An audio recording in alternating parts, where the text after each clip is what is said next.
der Weg. Diese Verlorenheit auf dem Weg zum Kreuz. Heil war die Gasse zur Schädelhöhe hin, in der glühenden Mittagssonne schattenlos. Gnadenlos der Spott der Menge, die nach seinem Blut gierte. Schmerzen durchtobten den geschundenen Leib. Und noch mehr die Frage nach dem Warum. Was hatte er getan, dass sie so aufgebracht waren, dass die Todesrufe so unaufhaltsam auf ihn zurollten?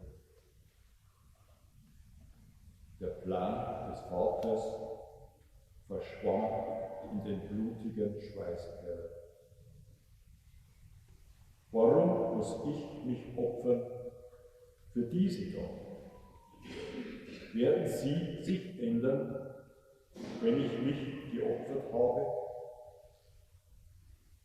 Werden sie vielleicht in 2000 Jahren anders sein, anders denken, das Gute erkennen?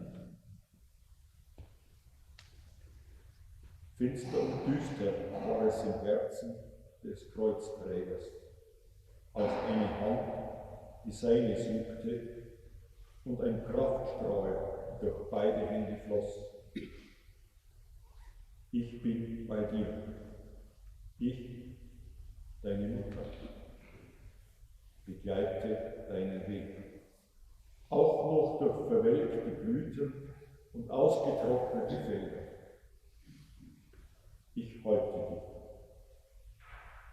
Auch in der tiefsten Einsamkeit und im gellenden Hohn. Ich, deine Mutter, geh deinen Weg auch in 2000 Jahren noch und gib den Menschen den Trost der Erlösung. Sie werden ihn brauchen.